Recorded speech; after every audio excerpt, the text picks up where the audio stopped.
À l'extrême nord, un chercheur observe des phénomènes suspects sur la calotte glaciaire du Groenland. Les changements que j'ai constatés étaient beaucoup trop importants. Quelque chose d'autre était à l'œuvre. 2005, en Floride, des cadavres d'animaux marins échouent mystérieusement sur la plage. Cela semble impossible, mais les écrits bibliques prédisent la mort de toutes les créatures marines. 2004, en Indonésie, un gigantesque tremblement de terre sous-marin provoque un tsunami meurtrier. Et les experts se préparent au pire. Un tremblement de terre à l'échelle planétaire, du jamais vu dans l'histoire humaine. 2008, les chercheurs se préparent pour une terrible pandémie mondiale. Tout cela m'inquiète au plus haut point. Je suis directement exposé et j'ai une famille.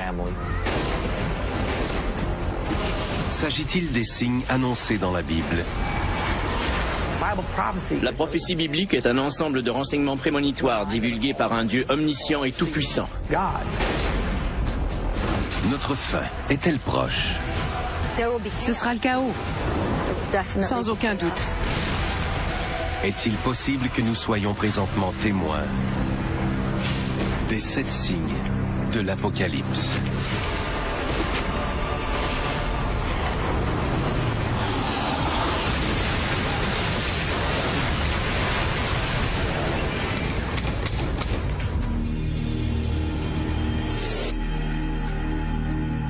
Depuis le début des temps, chaque civilisation a imaginé sa propre fin. En effet, le terme apocalypse signifie mise à nu, pour dévoiler quelque chose qui est inconnu de l'humanité. La clé pour déchiffrer la prophétie se trouve ici, dans le livre de la Révélation, le dernier livre du Nouveau Testament, généralement connu sous le nom de livre de l'Apocalypse. La Révélation a été écrite par le prophète Jean de Patmos vers l'an 100 après Jésus-Christ. Il s'agit du texte biblique le plus mystérieux et le plus controversé. Le livre de la Révélation cherche à peindre un portrait de l'absolue désolation de la terre en prévision du jugement dernier. Le plan divin de la fin du monde. Le livre de la Révélation présente ce plan divin sur un parchemin scellé par 7 sceaux. À chaque sceau brisé, un nouveau désastre se produit. Un nouveau signe que la fin du monde est à nos portes.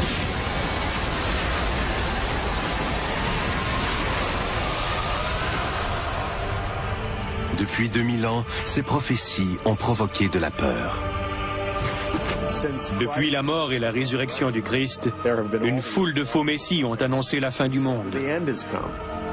Toutefois, chacun sait, qu'il soit athée, scientologiste, hindouiste, chrétien, catholique ou juif, que l'Apocalypse est sur le point de survenir.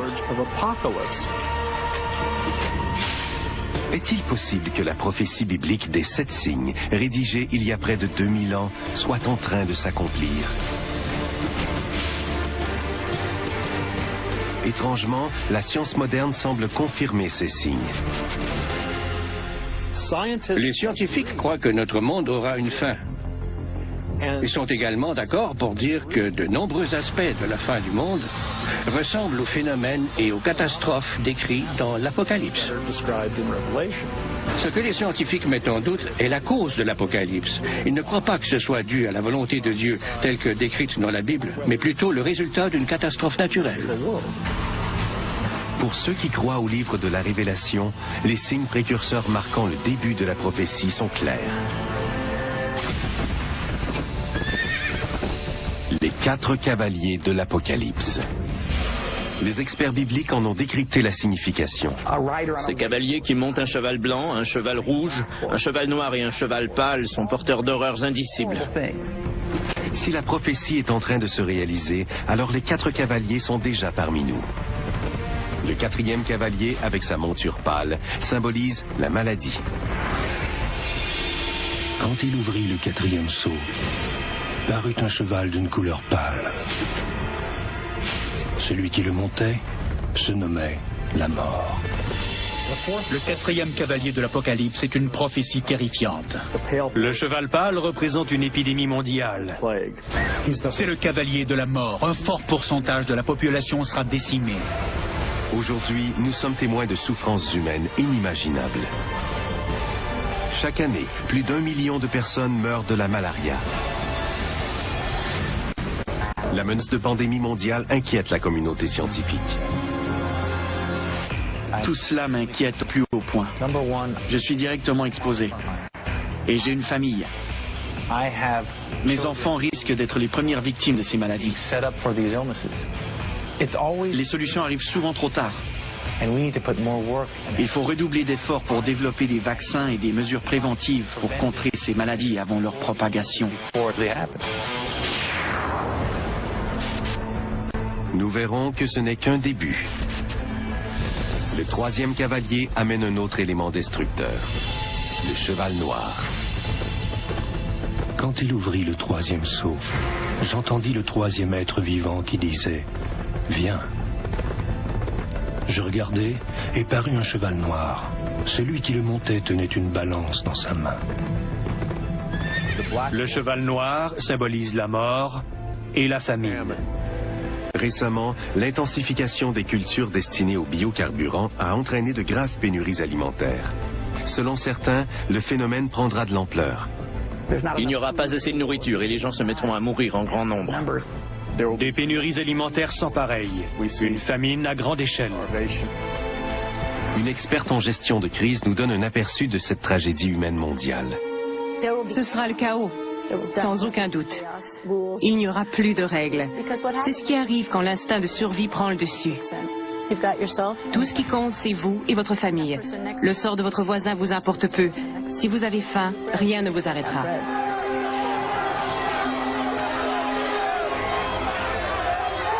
Le 2e cavalier déclenchera une catastrophe encore plus dramatique. Et il sortit un autre cheval, rouge, qui reçut le pouvoir de faire s'entretuer les hommes.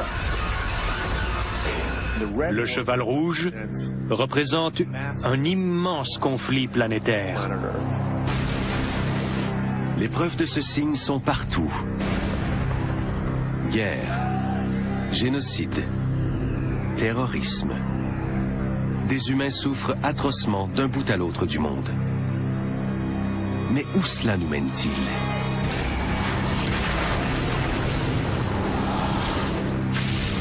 Les experts séculiers et religieux s'entendent pour dire que l'anéantissement de l'humanité ne tient pas du mythe. Jerry Jenkins, co-auteur de la série de romans Left Behind, nous expose son point de vue. Les désastres naturels sont de plus en plus graves. Les guerres et les conflits entre les nations s'intensifient et se généralisent à la grandeur du globe. Et il est clair qu'on se dirige tout droit vers une catastrophe. Autour de nous, les signes du 4e, 3e et 2e cavalier sont flagrants. Mais de tous les cavaliers, le premier est celui qui inspire le plus de terreur. Parut un cheval blanc. Celui qui le montait avait un arc. Et il partit en vainqueur pour vaincre. Avec Satan, le premier cavalier est la figure la plus démoniaque de la Bible. L'Antéchrist. On s'est souvent forgé une fausse image de ce personnage effroyable. Les gens associent à tort l'Antéchrist à un personnage de film d'horreur, possédé du démon avec le 666 dans le front. Mais jamais on ne le retrouvera dans un stade brandissant la croix gammée, devant une foule qui scande le salut hitlérien. Il viendra prêcher la paix. Dans un monde comme le nôtre, rempli de conflits, il saura persuader les gens. Comme il incarnera la paix, on voudra le suivre. Il prendra alors la place des politiciens. Selon le livre de la Révélation, l'Antéchrist finira par succomber au côté obscur. Il jouera un rôle central dans le signe ultime, le conflit suprême qui anéantira le monde. L'Armageddon. La clé pour décrypter le reste de la prophétie est le chiffre 7. L'auteur de l'Apocalypse, comme tous les premiers chrétiens, avait grandi au sein de la culture juive. Et quel est le chiffre sacré de la Bible hébraïque? Le chiffre 7, correspondant au nombre de jours qu'il a fallu à Dieu pour créer la terre. On annonça une famine qui devait durer 7 ans. Mais auparavant, Dieu accordait à l'Égypte 7 années d'abondance. C'est un thème récurrent dans la Bible. Et c'est dans le livre de la Révélation que la boucle est finalement bouclée. Les châtiments se succèdent avec toujours plus d'intensité. On a les 7 sceaux, puis les 7 trompettes, suivis des 7 coupes. Ils s'imbriquent les uns aux autres et montent en un crescendo dramatique. Et cette spirale est déjà enclenchée. Le prochain signe de l'anéantissement planétaire descend directement des cieux.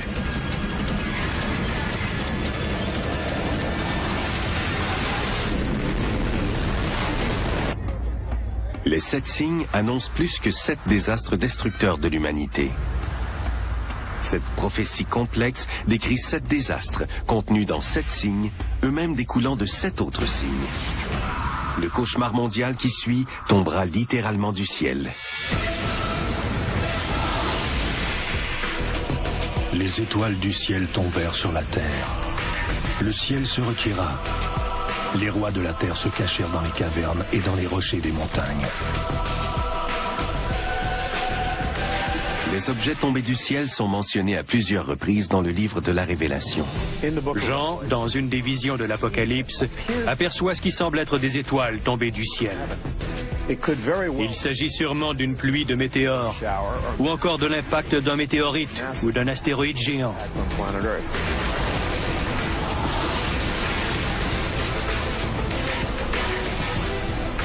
La vision de Jean est historiquement fondée, car des météores ont déjà percuté la Terre.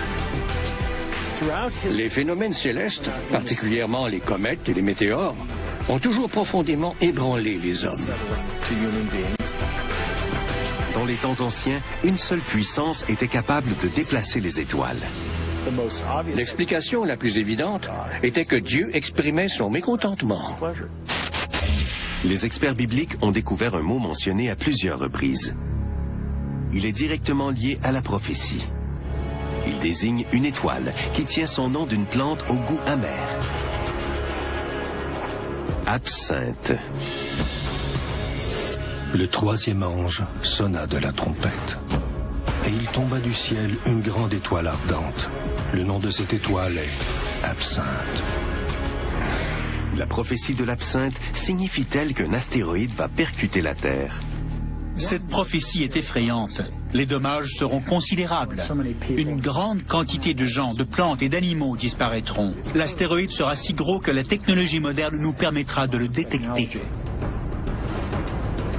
Cette prophétie religieuse est maintenant corroborée par des scientifiques, tels que le docteur Phil Plait.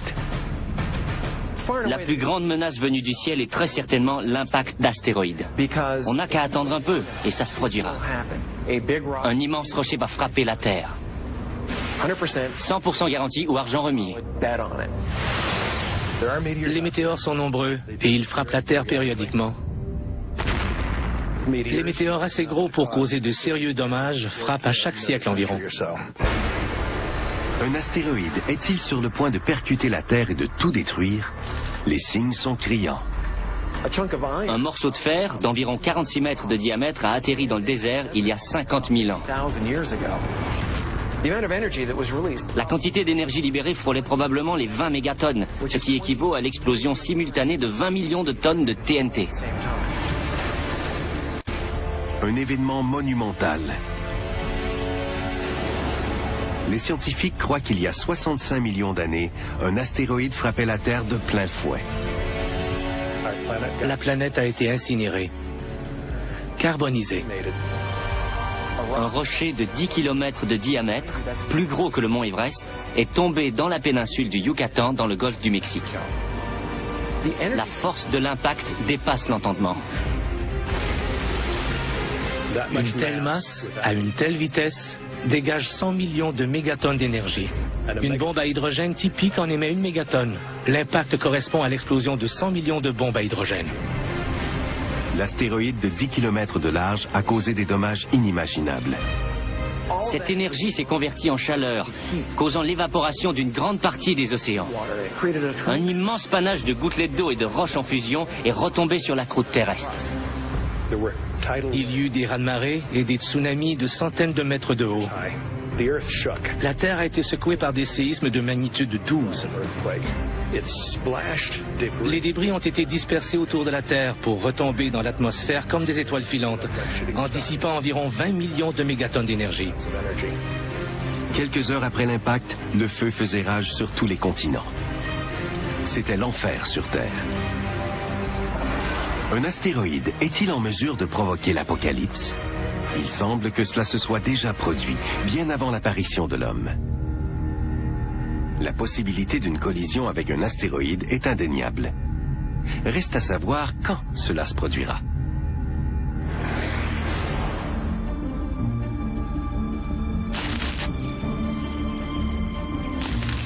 L'observatoire d'Arecibo permet de détecter des objets dans le système solaire depuis 1963. C'est le plus grand télescope du monde. Contrairement aux télescopes optiques, ce radiotélescope effectue ses observations électroniquement, à la manière d'un radar. Notre système radar d'1 mégawatt, le plus puissant au monde, nous permet de détecter les astéroïdes et de recueillir des données très précises à propos de leur trajectoire. On en connaît plus sur leur orbite et on peut déterminer si oui ou non ils constituent un danger. Leurs découvertes ont de quoi surprendre les communautés religieuses et scientifiques.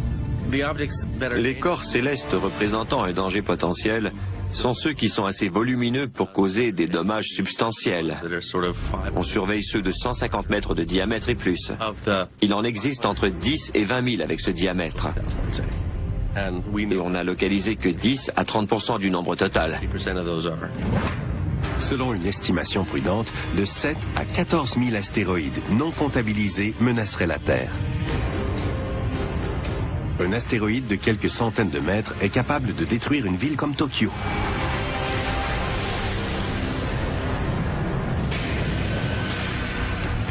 Et si l'un de ces astéroïdes accomplissait la prophétie de l'absinthe?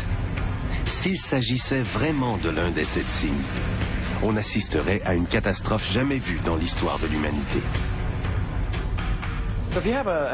En pénétrant dans l'atmosphère, un astéroïde de quelques mètres de largeur, gros comme un stade de football, accumulerait beaucoup de chaleur.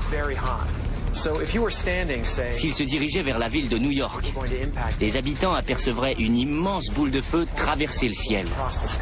L'effet de chaleur serait instantané, comme se trouver sous un deuxième soleil. À mesure que l'astéroïde absinthe s'approche, la chaleur s'intensifie. Il ferait de plus en plus chaud, comme si vous mettiez votre tête dans le four. Les gens et les édifices s'embraseraient instantanément. En quelques instants, tous les édifices prendront feu. Mais l'incendie ne durera pas longtemps. Le feu s'éteindrait au moment où le rocher s'écraserait au sol.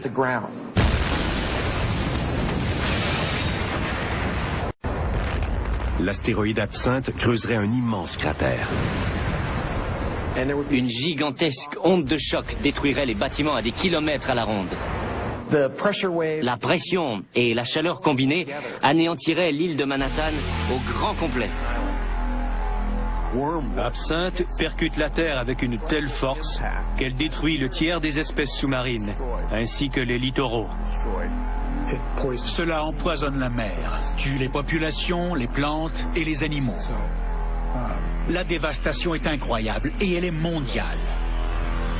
Un astéroïde pourrait entraîner des conséquences ravageuses, des jours et même des années après son impact. Un phénomène nommé hiver d'impact. Les éjectats c'est-à-dire la matière soulevée à la suite du choc, réfléchirait la lumière du soleil suffisamment pour stopper la photosynthèse, entraîner la mort des plantes et compromettre toute la chaîne alimentaire. Les morts se compteraient par millions. L'impact sur l'économie sera sans précédent. Il deviendra impossible de cultiver quoi que ce soit. On parle d'effets à long terme, pas seulement au moment de la collision, mais bien pour les années à venir. La mort venue des cieux peut survenir, presque exactement comme Jean l'a décrit dans le livre de la Révélation. Et ce n'est que le début du périple au cœur de l'Apocalypse biblique. Ceux qui croient aux 7 signes, tout comme les scientifiques, sont d'accord.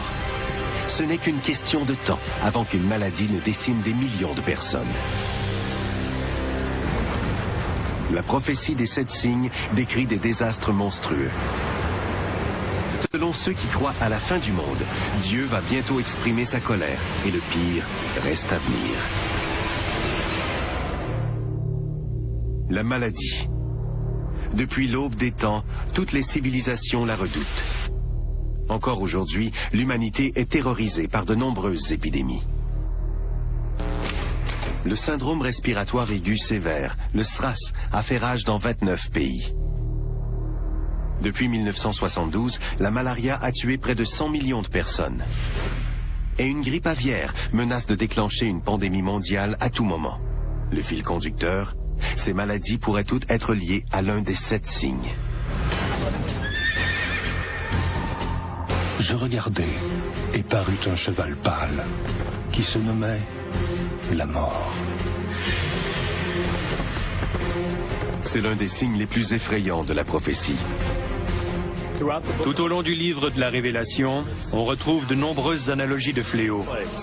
La plus éloquente est celle du cheval pâle.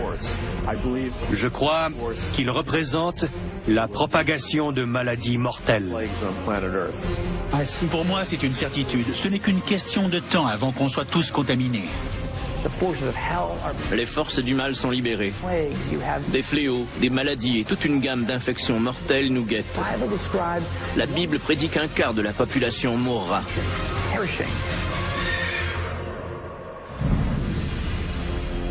Un quart de la population. Des milliards de morts. C'est difficile à concevoir. Existe-t-il vraiment un élément capable de faire souffrir l'humanité à une telle échelle? Une fois de plus, les données scientifiques ne mentent pas. Tous les 10 ans, on fait face à des souches virales tenaces. Tous les 100 ans, un virus déclenche une pandémie catastrophique. Ce sont des faits bien établis. Ce n'est pas nouveau. Il suffit de regarder à travers l'histoire. L'histoire. Depuis que le monde est monde, l'humanité est assaillie de fléaux et de pandémies. À l'époque où Jean de Patmos écrit l'Apocalypse, aux environs de l'an 100 après Jésus-Christ, la peste frappe le territoire actuel de la Libye, l'Égypte et la Syrie, tout près de l'île de Patmos. Il est même probable que Jean ait été au courant de l'épidémie. Mais la plus mortelle est celle qui a sévi au Moyen Âge, la peste noire. La peste bubonique a ravagé l'Europe au milieu du XIVe siècle et a causé la mort de 25 à 50 millions d'individus. La maladie tient son nom des larges pustules noires, appelées bubons, qu'elle provoque. En 60 ans, le bilan mondial des décès se chiffre à des millions de morts. La population terrestre passe de 450 millions à 350 millions d'individus. Tout comme aujourd'hui, les victimes cherchent une explication dans la Bible et voient dans la peste une punition résultant de la fureur divine.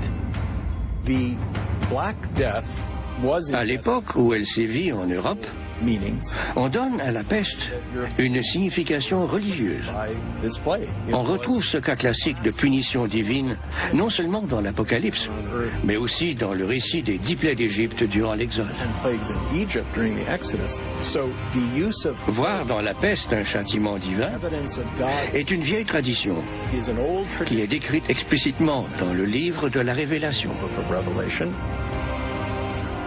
Les survivants ayant développé une immunité, la peste noire finit par disparaître.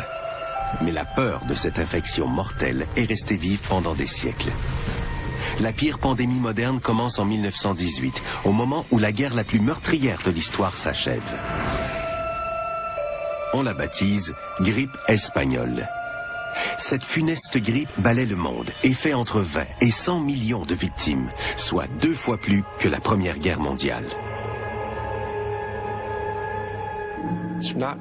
On ignore son origine exacte, mais on croit aujourd'hui qu'un virus aviaire a muté et a commencé à se transmettre d'une personne à l'autre avant de se propager mondialement très rapidement.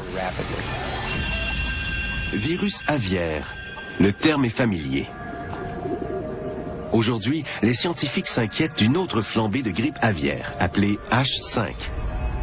Cette fois, la menace est encore plus grande. Si ce virus subit une mutation, infecte les humains et commence à se transmettre d'une personne à l'autre, c'est la catastrophe. On parle de 50, 100, 150 millions de morts. Comme durant la pandémie de grippe de 1918, le virus H5 se transmettra aisément entre les humains.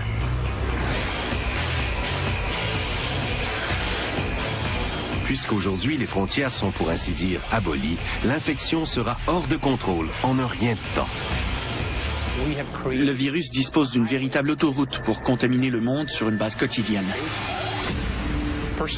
Comme la période d'incubation est de 2 jours, un porteur du virus peut monter à bord d'un avion et se rendre à l'autre bout du monde, là où on ignore encore l'existence de la pandémie. La propagation s'effectue sans qu'on le sache. Cela se déroule dans diverses parties du monde simultanément. Just pensez au nombre de gens qui transitent par l'aéroport de Los Angeles. Une personne en infecte d'autres à bord de l'avion, qui à leur tour en contamine d'autres en franchissant les portes de l'aéroport. La contamination se poursuit à travers tous les gestes de la vie quotidienne. Une fois le processus enclenché, on n'a aucune immunité. On est sans défense. Comme les premiers symptômes du virus H5 sont assez anodins, la personne infectée risque de sous-estimer le danger qui la guette.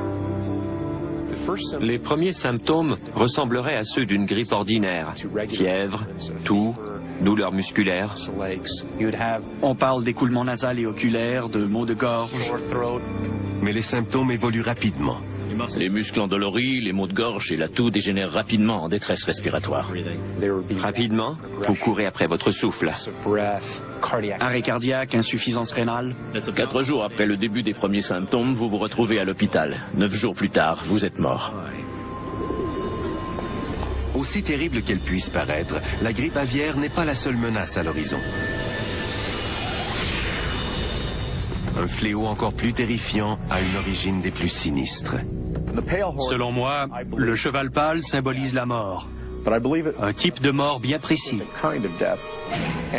Je crois qu'il représente la mort causée par une arme biologique. Fruit d'un acte terroriste, d'une brèche de sécurité ou d'un conflit militaire. Une fiole se brise, un camion se renverse, la chaîne alimentaire est contaminée. Les fléaux créés en laboratoire pullulent sur la planète. Il n'existe aucun remède. Ils se répandent comme une traînée de poudre et tueront des millions d'individus. Et si on tombait sur un virus sournois, une poignée d'autres suffirait à contaminer facilement la population entière. Le spécialiste des armes de destruction massive, John Barton, connaît le danger que comportent les virus conçus en laboratoire. La vitesse d'adaptation de la bio-ingénierie constitue selon moi la plus grande menace. Les systèmes d'armes biologiques ne disposent pas de protection suffisante. Rien de plus facile que de réaliser une attaque bioterroriste.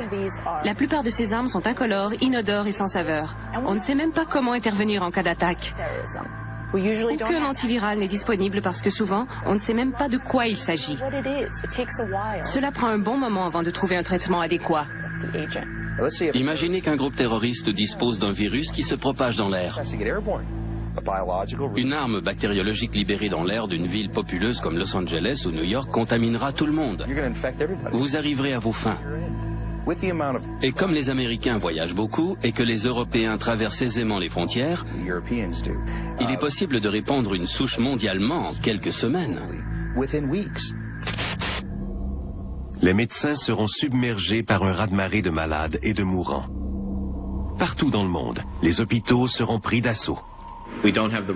À l'heure actuelle, on n'a ni les ressources ni les installations pour gérer l'afflux de patients dans les urgences. Toutes les urgences sont pleines, tous les lits sont occupés. Toutes les infirmières, les médecins et les urgentologues travaillent à pleine capacité. Si c'est le cas, comment admettre 10, 20, 50 patients de plus? On ne le fait pas, tout simplement. Le système ne le supporterait pas. Encore pire, le virus risque de se diviser en plusieurs sous-souches, toutes résistantes à différents médicaments. Les virus mutent plus rapidement que les bactéries. Il suffit d'un seul virus pour que survienne la mutation fatale qui tuera toute la population. En se transmettant d'une personne à l'autre, la mutation du virus s'intensifie jusqu'à obtenir des souches parfaitement résistantes. Malgré nos efforts pour contenir la maladie, les déploiements militaires et les fermetures d'aéroports, on n'arrivera certainement pas à stopper la propagation du virus. Des scénarios apocalyptiques se profilent. Quarantaine, panique générale et finalement effondrement de toute la société. Si la maladie ou la mutation du virus est trop grave, on n'arrivera pas à gérer les décès. On ne saura plus quoi faire des corps. Il y aura des cadavres abandonnés, des pannes de courant, les services médicaux seront débordés. Si cette ultime mutation survient, il y aura tellement de morts que les cadavres joncheront les rues.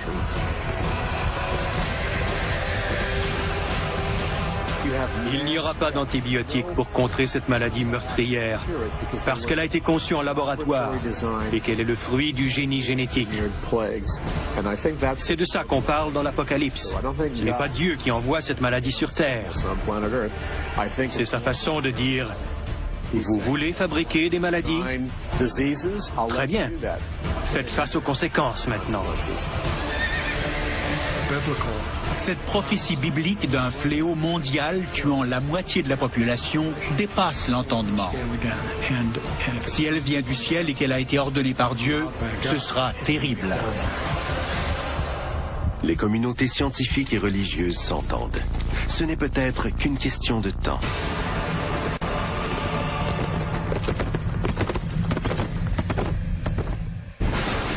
Le prochain signe concerne un autre type de désastre. Une catastrophe capable de faire trembler le sol. Un tremblement de terre mondial, du jamais vu dans l'histoire de l'humanité. Plusieurs restent sceptiques face aux 7 signes bibliques. Ils n'arrivent pas à croire qu'un Dieu aimant puisse ainsi accabler les hommes. Mais à mesure qu'on décortique la prophétie, un modèle émerge peu à peu. Dans un coin sombre, aux confins de la connaissance humaine, la limite entre la science moderne et la prophétie archaïque devient floue. Le prochain signe met en lumière cette zone funeste et révèle un niveau d'horreur sans précédent. Au cours de la dernière décennie, le monde a été secoué par une série de séismes effroyables. Le tremblement de terre au Sumatra en 2004 a provoqué un tsunami qui a fait 270 000 victimes. Le bilan du récent séisme en Chine est de 80 000 morts. En 2005, au Pakistan, un autre tremblement de terre a tué 80 000 personnes. Des centaines de milliers de victimes ont souffert. Des femmes, des enfants, des jeunes et des vieux. Ces désastres effrayants sont-ils reliés à la prophétie? Pour les tenants de la théorie des 7 signes, les écrits ne mentent pas. Je regardais quand il ouvrit le 6e sceau. Il y eut un grand tremblement de terre. Certains sont convaincus que le pire est à venir. Du jamais vu dans l'histoire de l'humanité.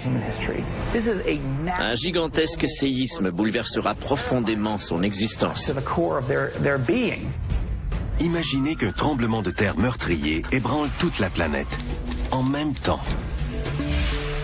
Même les scientifiques tremblent à cette idée. On se prépare aux États-Unis, mais si on pense au Bangladesh, une telle catastrophe là-bas, Seigneur, le bilan des morts serait désastreux. Pour plusieurs chrétiens, il s'agit d'un avant-goût des destructions prédites par la prophétie. Un indice de plus que Dieu essaie de secouer les humains, de leur faire comprendre qu'ils ont besoin de lui. Le séisme joue un rôle central dans la prophétie, qui va bien au-delà du 6e sceau. Le tremblement de terre est un châtiment clé tout au long de l'Apocalypse. Il s'incarne dans le déversement de la 7e coupe. On parle d'un tremblement de terre d'une violence jamais vue encore. Partout sur la planète, les montagnes se soulèvent, les îles s'effritent et disparaissent. Les villes entières sont anéanties.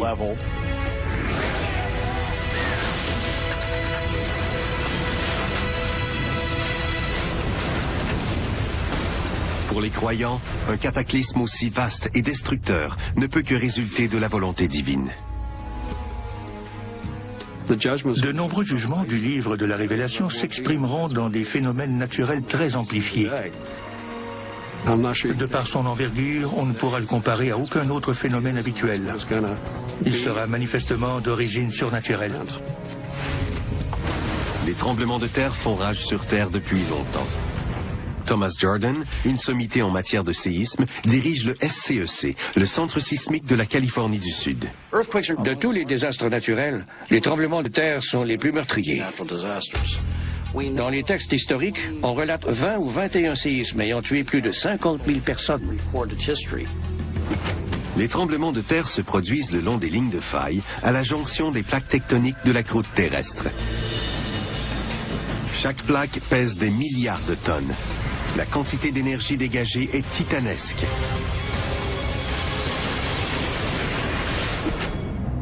L'île de Patmos, où a été rédigé l'Apocalypse, se trouve dans une région réputée pour son activité sismique. Il est possible que Jean lui-même ait ressenti des secousses sismiques. La même chose pourrait être vraie pour ses premiers lecteurs, les chrétiens de l'Empire romain d'Orient. Ils voyaient dans les tremblements de terre le châtiment d'un Dieu en colère.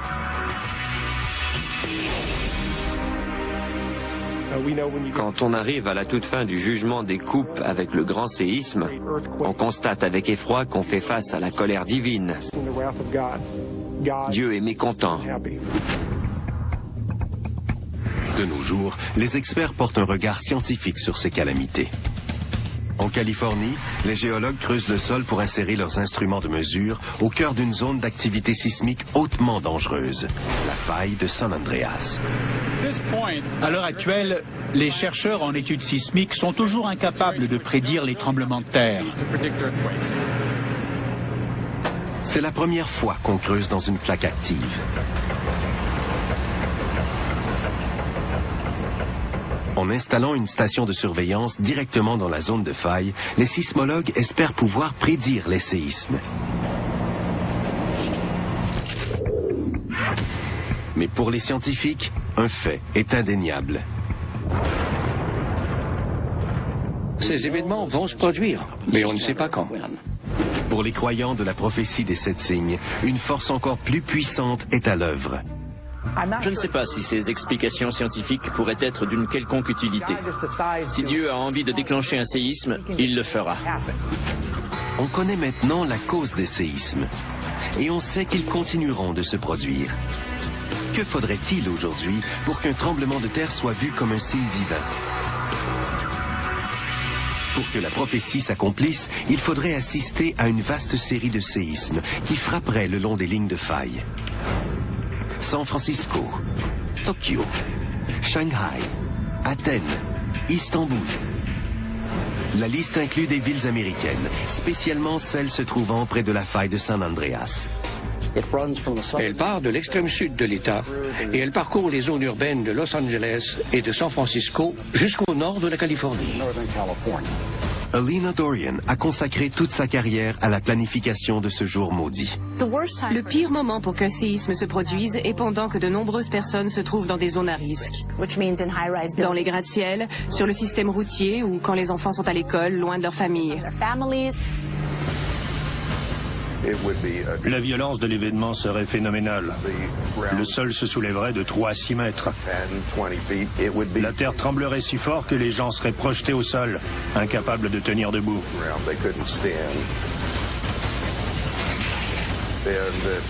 Les vitres tombant des édifices constitueraient un danger pour les gens au sol. Tout ce qui tombe d'une hauteur considérable a l'effet d'une balle perdue. C'est sans compter les vitres. Sur ces édifices, elles sont faites de verre trempé pour résister au vent. Une véritable pluie de lames. Les lésions causées seraient effroyables. Les vieux édifices de briques s'effondreraient, tout comme les vieilles constructions de béton. Les dalles de plancher se transformeraient en piles de crêpes, avec des gens coincés au milieu. Des amputations, des pneumothorax, des affaissements de poumons, des cœurs écrasés, tout blessé en hémorragie incapable d'atteindre un hôpital serait condamné. Même dans des gratte-ciels à ossature d'acier moderne, conçus pour résister aux gros séismes, les gens ne seraient pas épargnés. Dans le meilleur des scénarios, les édifices tangueraient. Mais dans le cas d'un séisme très important, ces bâtiments s'affaisseraient presque à coup sûr. Les secousses dureraient quelques minutes à peine. Mais pour les survivants, le cauchemar ne ferait que commencer. Les incendies causés par les conduites de gaz perforées et les lignes à haute tension renversées se répandraient dans toute la ville. Si trop de feux s'allument simultanément, les ressources pour les éteindre s'épuisent très rapidement. Au lieu de diminuer, l'incendie gagne alors en intensité.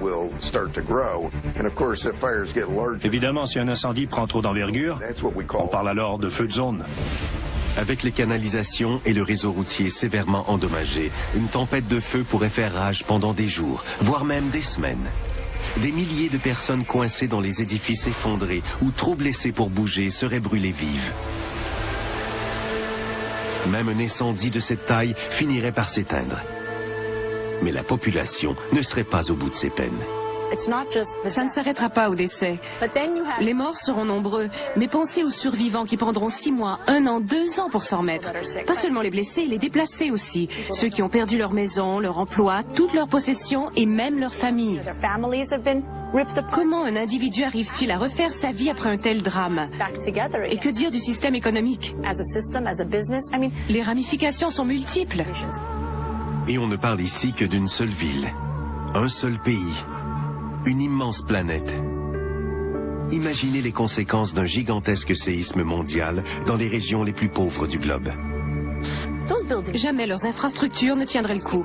Ces gens n'auront nulle part où aller. Ils seront empilés les uns sur les autres. La densité de population est très élevée. On doit tenir compte de tout ça.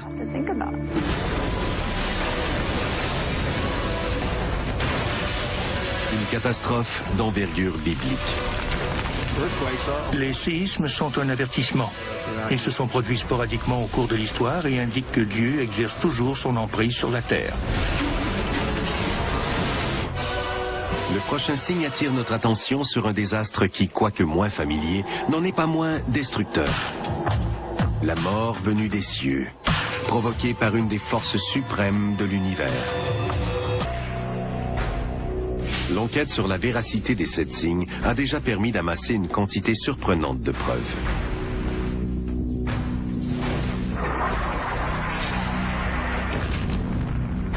Pour ceux qui croient dur comme fer à la prophétie, la signification des preuves est claire.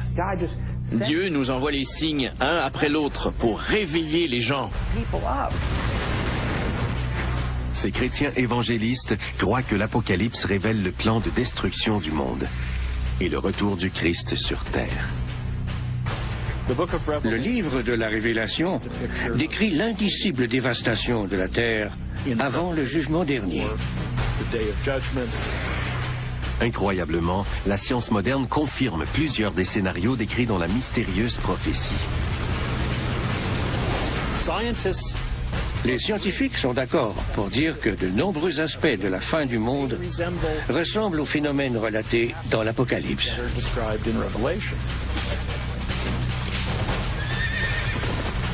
On sait également que la prophétie propose un crescendo d'événements dévastateurs. 7 signes, suivis de 7 autres, se divisant eux-mêmes encore en 7. La peur est déjà à son comble, mais il reste encore d'autres signes à explorer. En effet, le prochain signe menace un élément si crucial qu'il pourrait entraîner l'éradication de toute vie terrestre.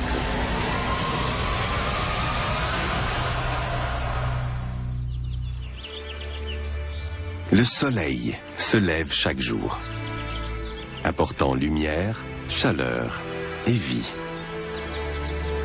Notre monde tire son existence des rayons du soleil.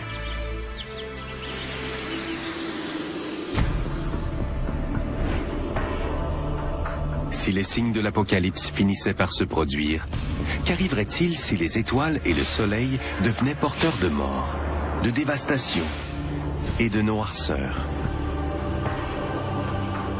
La prophétie biblique prédit qu'au son de la 4e trompette, les démons de l'enfer entreront au paradis.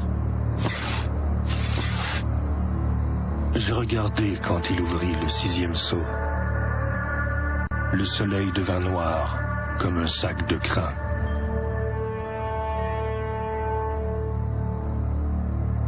Apocalypse, chapitre 6, verset 12. Le 6e signe, l'assombrissement du soleil. Le soleil devient noir et la lune devient comme du sang. C'est la période de transition vers ce qu'on appelle la fureur divine ou la grande tribulation. Quand la prophétie annonce l'assombrissement du soleil, je doute que ce phénomène soit causé par l'homme. Il s'agira d'un geste divin.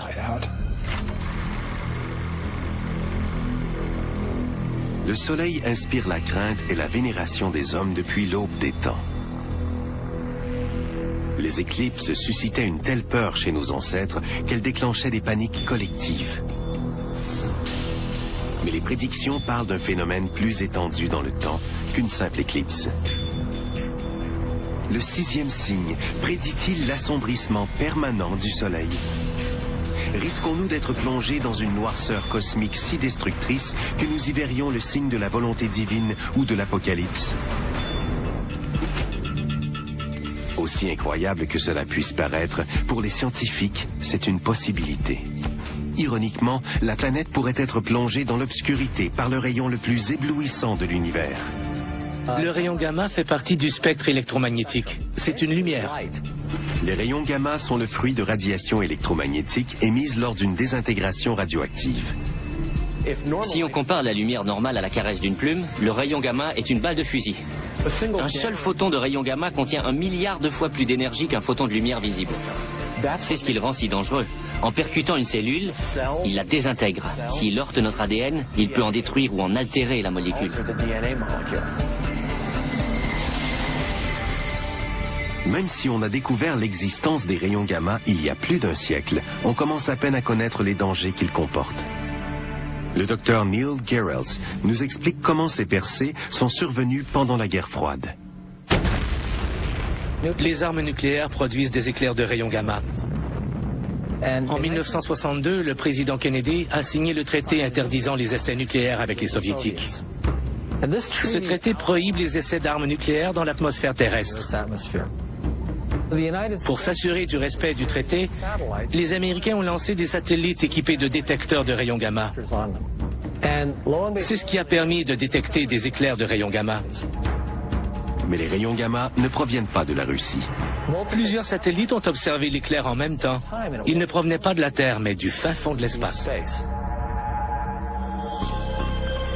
En localisant la source des rayons, les scientifiques découvrent l'une des plus grosses explosions de l'univers, le sursaut gamma. Seul le Big Bang a diffusé plus d'énergie que le sursaut gamma. À ce qu'on sache, ce sont les plus grosses explosions de l'univers. Ils sont causés par l'explosion d'une supernova, une très grosse étoile. En se désintégrant, L'intérieur de l'étoile forme un trou noir au centre.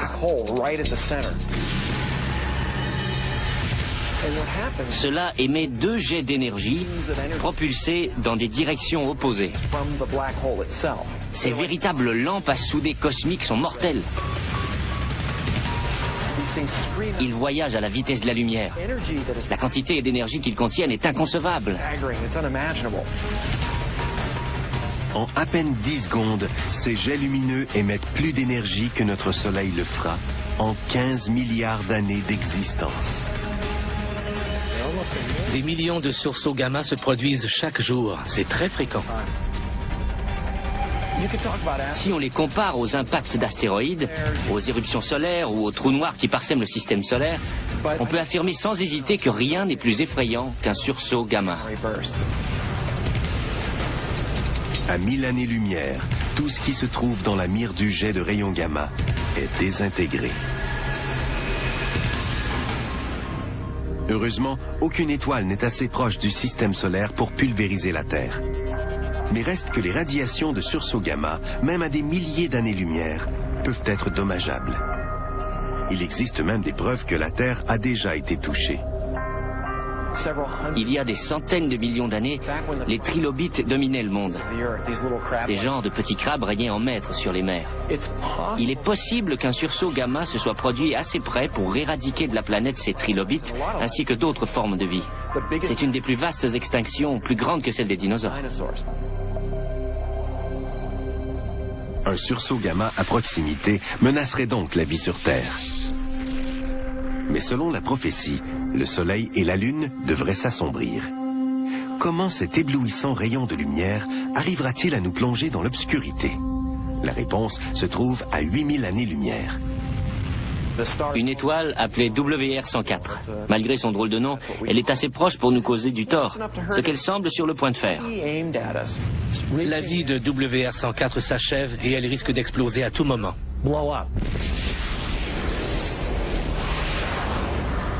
Qu'arrivera-t-il quand cette étoile lointaine explosera? Elle le fera sans avertissement. Les rayons gamma sont de la lumière. Ils voyagent donc à la vitesse de la lumière, la vitesse ultime, quoi. C'est au moment de toucher la Terre qu'on en ressentirait les effets. Ce serait instantané.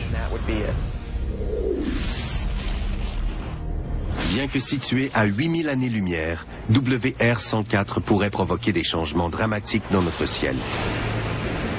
Curieusement, c'est ce gigantesque éclair de lumière qui risque de nous plonger dans l'obscurité prédite dans les 7 signes. Un sursaut gamma va altérer la chimie atmosphérique. Cela créera une épaisse couche de smog brun-rouge qui bloquera la lumière, suffisamment pour entraîner des baisses de température et même causer une période glaciaire. La photosynthèse sera interrompue. Partout, les plantes mourront. Il est possible qu'un tel changement anéantisse un maillon essentiel de la chaîne alimentaire. La modification de la vie microscopique des océans peut altérer la base de la chaîne alimentaire. Si tous les planctons disparaissaient simultanément, sur une courte période de temps, la vie s'éteindrait. Le système s'effondrerait. C'est une immense chaîne. Tout est interrelié. Tout s'écroulerait. En emprisonnant une planète glacée et dépérissante sous des cieux assombris, un sursaut gamma serait un cauchemar pour l'humanité. Un cauchemar prédit par la Bible, il y a des siècles. Une prophétie qui, selon certains, annonce la fin des temps. À la fin des temps, rien ne fonctionnera et tout sera son dessus-dessous. Le soleil, source de lumière, deviendra noir. Ce qui signifie que Dieu est sur le point d'anéantir le monde. Je ne crois pas que Dieu doive avoir recours à la science pour arriver à ses fins, mais c'est possible. S'il faut un rayon gamma pour réussir, c'est sans doute ce qu'il utilisera. L'univers est si vaste qu'il est impossible de prédire ce signe avec certitude. Tout dans l'univers est une question de chance et de probabilité. Il suffit que votre étoile ou votre planète se trouve à proximité d'une supernova qui explose, et c'est la fin. La menace nous guette. À 8000 années-lumière, WR-104 a peut-être déjà explosé, propulsant vers nous ses rayons gamma meurtriers. Aussi effrayant que ce signe puisse paraître, la marche biblique vers l'Apocalypse est sur le point de prendre un virage encore plus dramatique. Ce désastre nous plonge directement dans les feux de l'enfer. Les scientifiques de Yellowstone effectuent des mesures et observent des phénomènes étranges. Sommes-nous sur les lieux d'un futur désastre biblique? S'agit-il d'un des 7 signes? Le second ange sonna de la trompette, et une grande montagne embrasée par le feu fut jetée dans la mer. Le jugement de la seconde trompette concerne une montagne qui tombe dans l'océan. C'est peut-être un astéroïde, mais Jean utilise les termes montagne et feu. Une montagne s'effondre dans l'océan en crachant du feu. C'est une des forces les plus destructrices de la planète. Est-ce qu'une éruption volcanique serait l'un des 7 signes? L'histoire nous procure quelques indices à ce sujet. Les images de feu et de vapeurs sulfureuses qui illustrent l'enfer s'inspirent du magma brûlant s'écoulant des volcans. Comme plusieurs autres catastrophes naturelles, les éruptions volcaniques étaient perçues par nos ancêtres comme un châtiment divin. L'éruption du Vésuve se produit en 79 après Jésus-Christ, au moment même où Jean rédige l'Apocalypse. L'éruption ensevelit la ville romaine de Pompéi. Les cendres volcaniques brûlantes emprisonnent les victimes, à jamais figées dans leur ultime agonie. Pour les premiers chrétiens, Dieu cherche ainsi à punir l'Empire romain païen, qui persécute sans relâche ses citoyens chrétiens.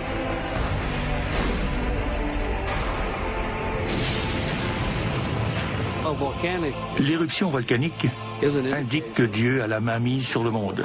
C'est lui qui est responsable de ces phénomènes naturels. On connaît aujourd'hui trop bien la puissance des volcans. Le mont Sainte-Hélène en 1980. Le mont Pinatubo en 1991. Ces éruptions et de nombreuses autres ont causé d'immenses souffrances humaines.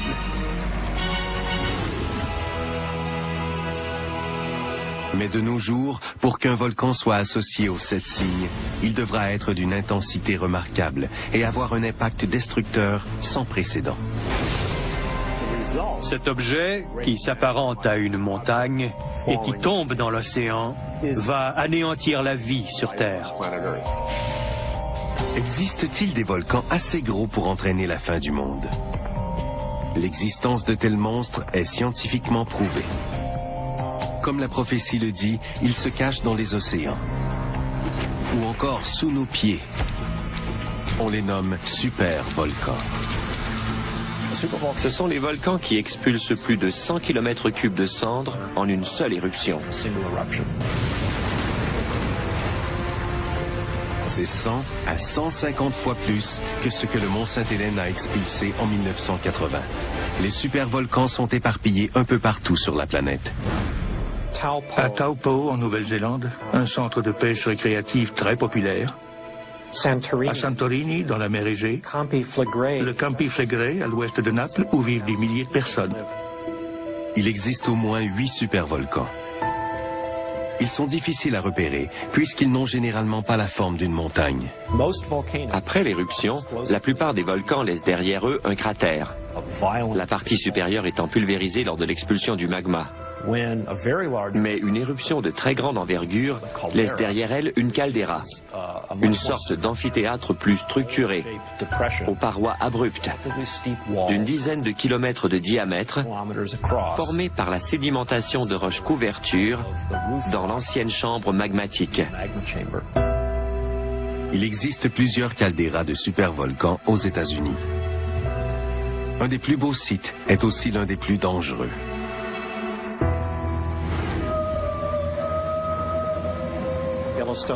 Yellowstone, un gigantesque cratère volcanique de 55 km sur 70.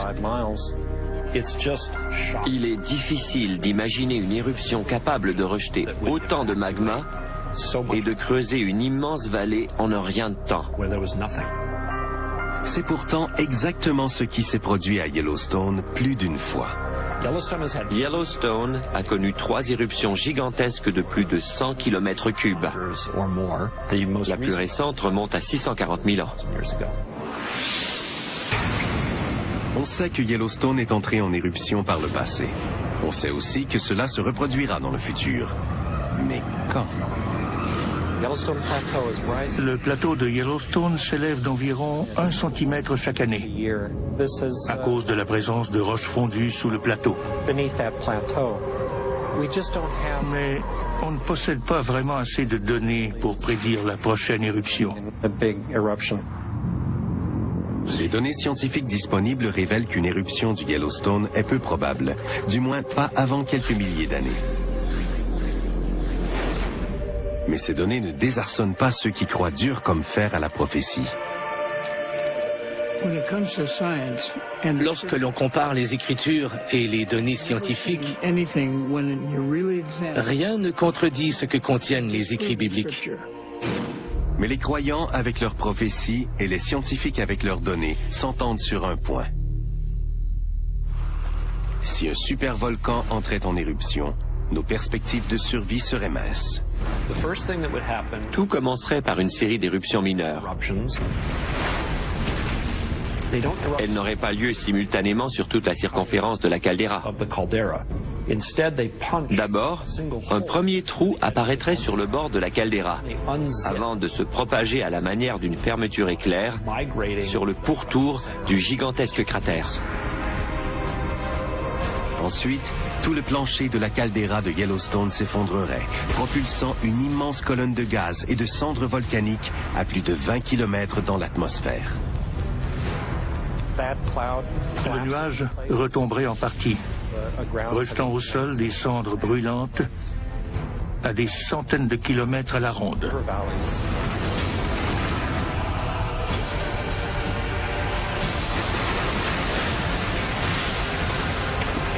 Tout ce qui se trouverait dans ce périmètre serait certainement enterré ou tué. Comme ce fut le cas lors d'éruptions précédentes, les victimes connaîtraient une fin atroce. Ce qui tue les gens, c'est l'ingestion de gaz chaud, qui leur cuit littéralement l'intérieur. Les cendres en suspension seraient transportées vers l'ouest par les vents. 11 États de l'Ouest, incluant une bonne partie de la Californie, seraient recouverts de cendres. La ceinture de maïs du Midwest américain, qui assure la subsistance d'une grande partie de la planète, serait détruite. L'équilibre géopolitique en serait complètement chamboulé. Les dommages à long terme pourraient être encore pires. De minuscules particules volcaniques et des gaz continueraient de circuler dans la stratosphère, empêchant la lumière du Soleil d'atteindre la Terre. L'hiver volcanique s'installerait, semblable à l'hiver d'impact résultant d'une collision d'astéroïdes. Les températures chuteraient de 5 degrés Celsius. Cela semble bien peu, mais c'est bel et bien l'écart qui nous sépare de la dernière glaciation. Une fois que cette horrible chaîne d'événements sera enclenchée, il est certain que les théologiens y verront l'accomplissement de la prophétie millénaire. Contrairement aux fervents chrétiens avec leur foi inébranlable, les scientifiques n'ont aucune certitude. Des éruptions de supervolcans peuvent se produire à plusieurs endroits sur la planète. Le mieux qu'on puisse faire si on se rend compte qu'une éruption est sur le point de se produire, c'est d'évacuer les environs et se préparer aux conséquences. Rien de bien rassurant.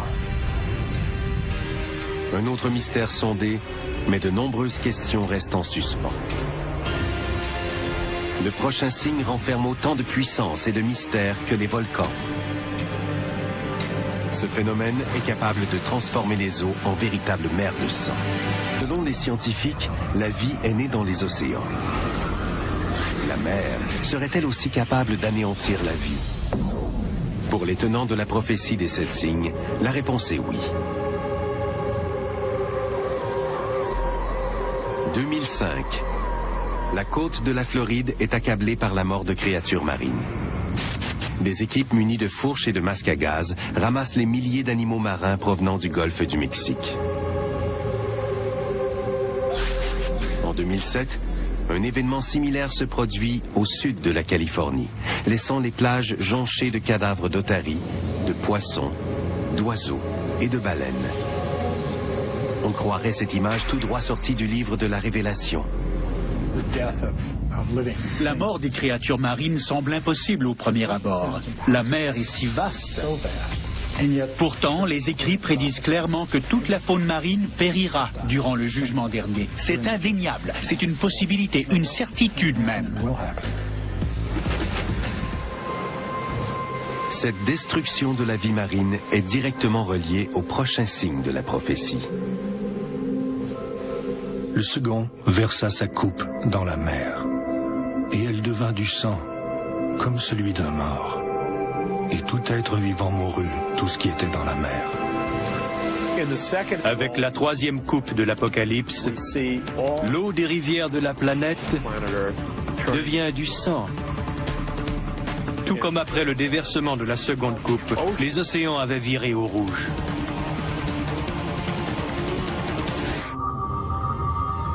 Un Dieu mécontent transformant l'eau en sang est récurrent dans la Bible. Mais qu'est-ce que cela signifie? Dieu transforme l'eau en sang, entraînant la mort des poissons. On ne peut plus boire l'eau. Elle n'est plus source de vie. Le sang qui est censé être contenu dans les veines des êtres vivants se retrouve dans les mers et les rivières. C'est un symbole de la dislocation, du bouleversement, de la catastrophe que Dieu réserve aux hommes en signe de sa colère. Il l'a fait en Égypte, comme le rapporte la Bible hébraïque, et cela se produira à la fin des temps, si on se fie aux écrits apocalyptiques. Déjà au temps de la Bible, le sang est porteur d'une charge symbolique très forte.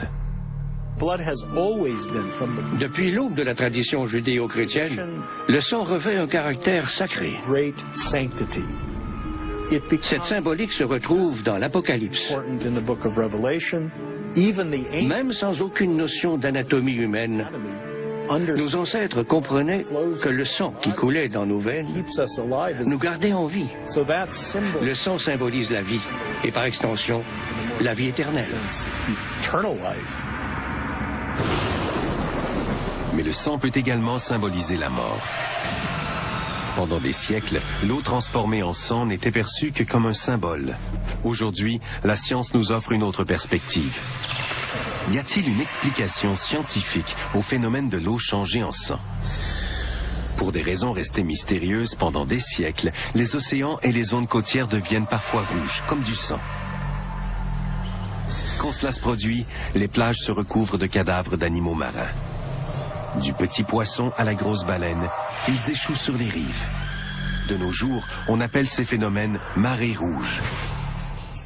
L'expert en écologie marine de l'Université du Sud de la Californie, Dave Hutchins, nous explique le phénomène. Marée rouge est l'expression commune pour désigner un groupe d'algues unicellulaires vivant le long des côtes et qui produisent des toxines. Leur prolifération peut être très néfaste. Les organismes responsables de cette prolifération ont une coloration rouge. En grand nombre, ils donnent à l'eau une teinte rouge, comme du sang.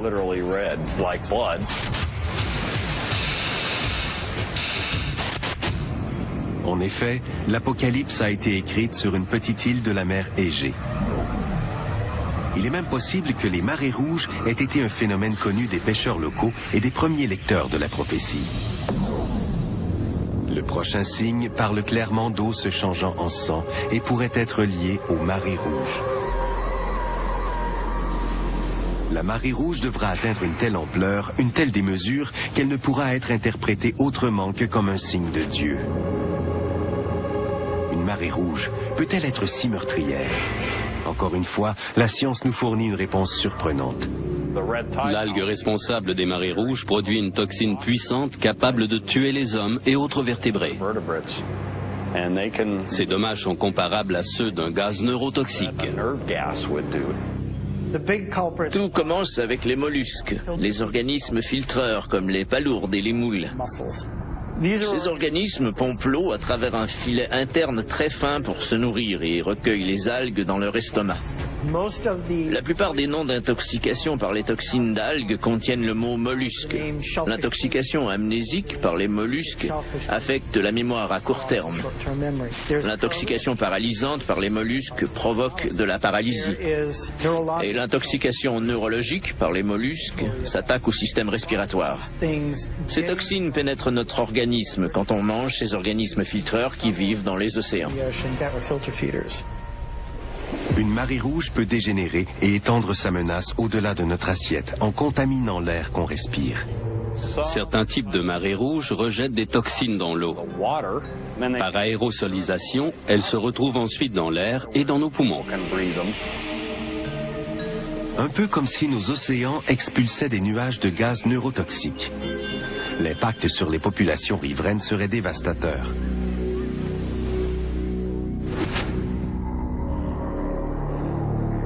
Si une immense marée rouge touche les océans en même temps, la majorité de la vie marine mourra. Tout comme ceux qui consommeront ou respireront les toxines produites dans la foulée. Les millions de gens qui subsistent grâce aux produits de la mer mourront de faim. La souffrance et les décès seront sans précédent. Pas de doute, plusieurs y verront un accomplissement des 7 signes. La pollution et le réchauffement climatique perturbent l'équilibre écologique qui endigue habituellement la prolifération de ces algues. On assiste à une croissance du nombre et de la sévérité des marées rouges dans le monde. Si la toxine continue de sévir, elle risque d'envahir la planète. Si l'algue toxique gagne à long terme et qu'elle prend le dessus pour de bon, ce sera dramatique. Les adeptes de la prophétie des 7 signes sont d'accord, mais pour différentes raisons. Le message de Dieu s'adresse aux terriens rebelles, à l'Antéchrist et à ses partisans. Vous avez martyrisé les miens. Vous avez répandu leur sang. Vous avez tué des millions d'enfants de Dieu en déversant leur sang. Maintenant, en guise de châtiment et de dernier avertissement, je vais changer les rivières et les océans de la terre en sang. C'est peut-être le sinistre présage d'une prolifération mondiale de marées rouges. Il est aussi lié à notre prochain signe. Encore une fois, la menace émane de la source de vie par excellence.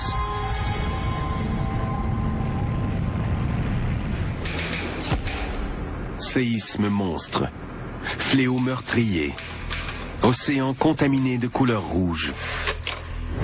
Ils sont tous prédits dans l'Apocalypse et ont tous été observés sur Terre. Ces calamités n'ont jamais entraîné la fin du monde, mais sont-elles des présages, des avertissements indiquant que le pire reste à venir? Des indices laissent croire qu'un autre signe est sur le point d'être révélé. 1997, Grand Nord canadien, à des centaines de kilomètres de la ville la plus proche, un chercheur remarque des faits alarmants. Les changements que j'ai constatés étaient beaucoup trop importants et persistants pour qu'il s'agisse d'une variation naturelle du climat. Quelque chose d'autre était à l'œuvre. C'est vrai et c'est maintenant. De vastes plaques de glace de la taille du Rhode Island se détachent en Antarctique. Des ouragans d'une intensité jamais vue font rage dans l'Atlantique. Des cyclones sèment la mort sur le continent asiatique. La sécheresse accable de vastes régions du monde et on assiste à une extinction des espèces à vitesse grand V. Toutes ces calamités sont-elles reliées à un des signes? L'Apocalypse parle de 7 sceaux, suivis de 7 trompettes. Et le retentissement des 7 trompettes est un prélude au déversement de 7 coupes. Le 4e versa sa coupe sur le soleil. Et les hommes furent brûlés par une grande chaleur.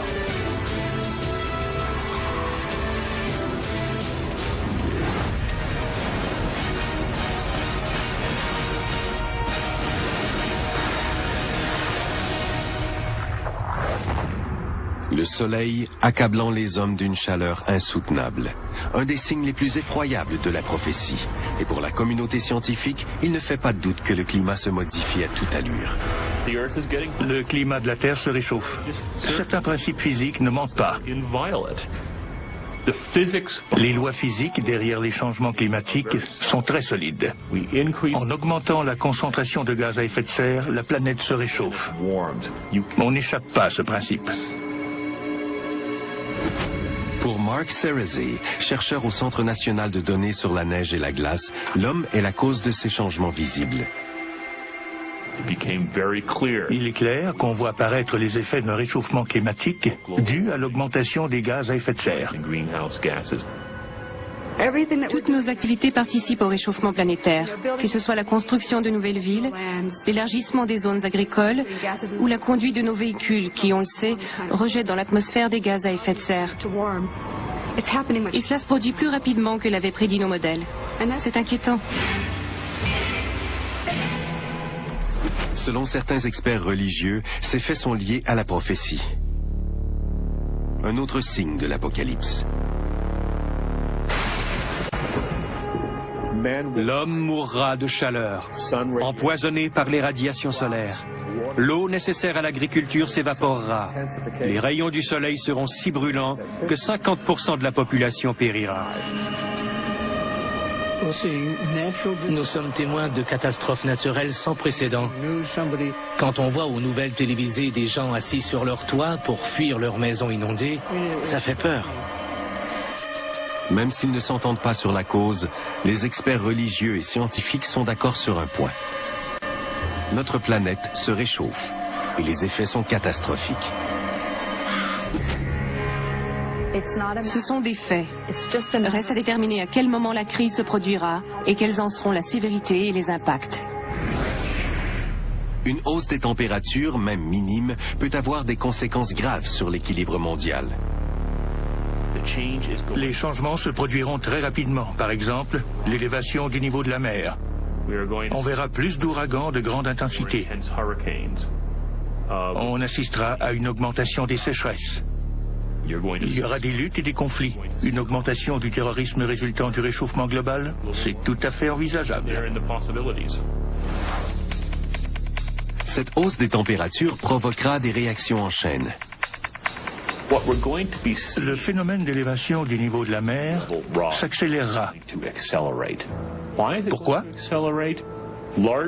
En grande partie à cause de la fonte brutale des glaciers et des calottes glaciaires. Ce qui aura le plus grand impact, principalement le Groenland et l'Antarctique. Ils représentent plus de 90 mètres de glace. Une hausse du niveau de l'océan de seulement 10 mètres ferait disparaître la Floride et la côte Est. 25% de la population des États-Unis serait déplacée. Il est préférable d'éviter les zones côtières si vous planifiez vous installer pour de bon quelque part. Bientôt, ces terres disparaîtront. Certains scientifiques prédisent une hausse encore plus substantielle des océans, jusqu'à 90 mètres. Cela entraînerait une catastrophe gigantesque. Londres, Venise, Amsterdam, Berlin, même Paris se retrouverait sous l'eau. Selon ce qu'on observe depuis un siècle, si on continue l'émission de gaz à effet de serre, le réchauffement va s'intensifier. La Terre serait ravagée par de terrifiantes super-tempêtes. Les ouragans naissent dans les eaux chaudes. Or, les mers se réchauffent. Il faut donc s'attendre à une augmentation du nombre d'ouragans dans le futur. On assistera également à l'intensification d'autres phénomènes naturels comme les orages. On constate que le visage de la planète est appelé à changer. Les hommes n'ont qu'à bien se tenir. Les habitants des pays en voie de développement seraient les premiers touchés. Des centaines de milliers de personnes mourraient. Mais des pays comme les États-Unis ne seraient pas à l'abri. En Occident, il y a cette espèce d'arrogance, d'invulnérabilité, comme si on était au-dessus de tout changement climatique. Mais avec des événements comme Katrina, on a la preuve que nous ne sommes pas préparés. Nous sommes tous vulnérables sur la planète.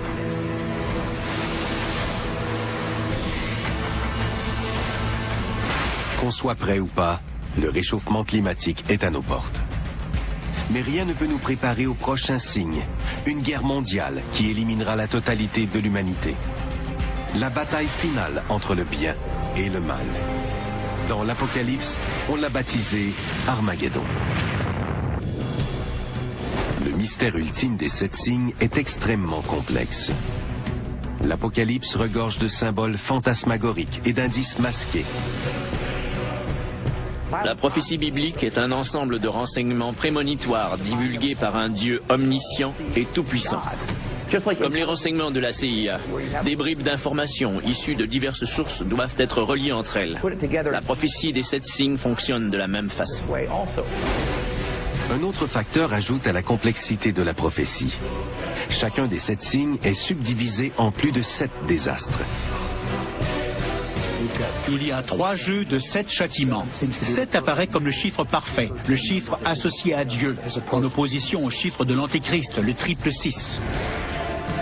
Il existe plus d'une interprétation de la prophétie, permettant à des charlatans de tromper leurs fidèles et de les entraîner dans la mort. Même les experts religieux n'arrivent pas à interpréter la prophétie avec exactitude. Faut-il prendre ces écrits au sens littéral ou symbolique? Cela reste à voir. Il y a eu des épidémies et des famines précédemment dans l'histoire. S'agit-il actuellement de signes que Dieu envoie aux humains pour les préparer à l'Apocalypse? Je ne peux l'affirmer avec certitude. Mais une chose est claire, le châtiment ultime du livre de la Révélation. Le dernier signe, l'Armageddon. Et je vis la bête et les rois de la terre et leurs armées rassemblées pour faire la guerre à celui qui était assis sur le cheval et à son armée. D'après les écrits, le premier cavalier de l'Apocalypse réapparaîtra, l'Antéchrist. Il est là pour affronter Jésus-Christ. Le combat final entre Dieu et Satan. Le bien contre le mal. Cette guerre nous horrifie par son ampleur. Tous les peuples de la terre seront impliqués. Armageddon. Le mot désigne un lieu bien précis. En Israël, il existe une colline appelée Har Megiddo, qui signifie la montagne de Megiddo. On recense historiquement 21 combats pour le contrôle de l'endroit. Des nations et des empires y ont livré bataille à plusieurs reprises. La prophétie d'Armageddon a marqué l'histoire. Les croisés y ont combattu du XIe au XIIIe siècle. Ces guerriers chrétiens croyaient d'ailleurs accomplir ainsi la prophétie des 7 signes. Les croisades étaient perçues comme l'accomplissement des prophéties de la Révélation.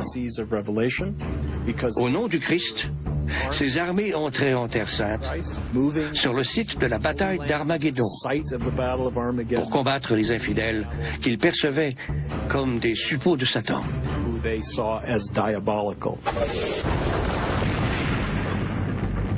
Aujourd'hui encore, la prophétie de l'Armageddon continue d'exercer la fascination. Selon certains experts croyant en la prophétie, nous pourrions être à l'aube de l'Armageddon. Nous vivons dans un monde brutal et chaotique. Avec les armes de destruction massive, tous les individus et les nations malfaisants, les terroristes, les gens craignent que la fin soit proche. Pour les croyants, la menace d'une guerre nucléaire a toujours été étroitement liée à l'Armageddon. Quand on pense à la course aux armements nucléaires et à ces histoires de bombes valises soviétiques égarées, les potentiels fléaux cataclysmiques des armes biologiques créées en laboratoire, jamais dans l'histoire de l'humanité, on a eu la technologie disponible pour littéralement détruire le monde en quelques semaines. Avec l'avènement d'une panoplie d'armes de destruction massive, même les experts séculiers évoquent des images dignes de l'Apocalypse. Un conflit nucléaire est possible. S'impliquera-t-on pour protéger nos intérêts? Et si oui, à quelle échelle? Se contentera-t-on de répliquer pour neutraliser la menace nucléaire ou entrera-t-on vraiment en guerre? Si la dernière prophétie culmine avec l'Armageddon nucléaire, la fin sera similaire à celle causée par l'impact d'un astéroïde ou l'éruption d'un supervolcan. La guerre nucléaire sera suivie d'un hiver nucléaire. Tel un linceul, un nuage de débris radioactifs plongera le monde dans l'obscurité.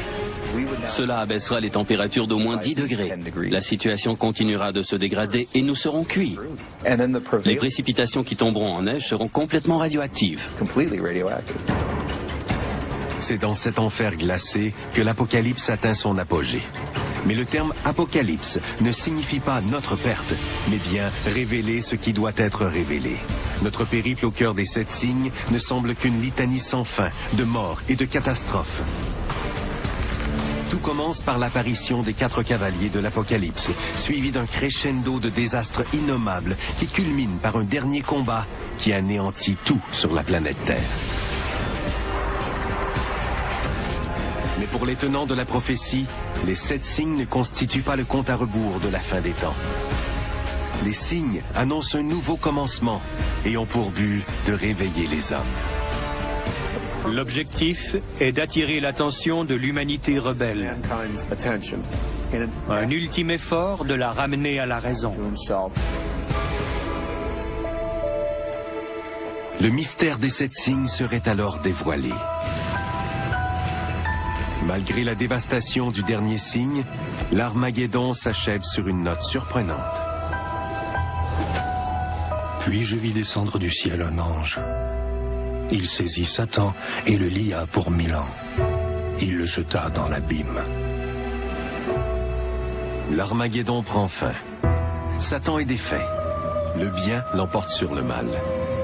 Une ère de paix et de bonheur commence sur terre pour durer 1000 ans. En résumé, Dieu n'a rien d'un tyran qui lance des éclairs du haut des cieux. Dieu est amour, et l'Apocalypse nous révèle cet amour éternel. Voilà la vraie signification. Il ne parle pas de torture et de maladie. Il raconte l'amour de Dieu et l'avènement d'un monde nouveau.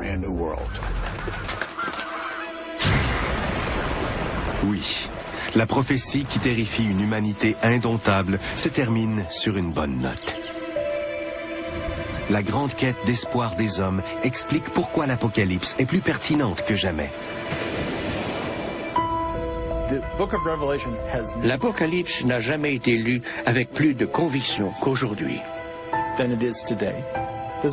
C'est ironique, parce que nous vivons dans une époque scientifique, de connaissances poussées, qui glorifie le moment présent. Même avec tout ce savoir, des gens affirment que les croyances religieuses sont ce qui compte le plus. C'est ce qui fera la différence entre finir ses jours au paradis ou brûler à jamais en enfer. Les 7 signes sont-ils en train de se manifester? Malgré tous les indices, il est impossible de l'affirmer avec certitude. Mais une chose est sûre.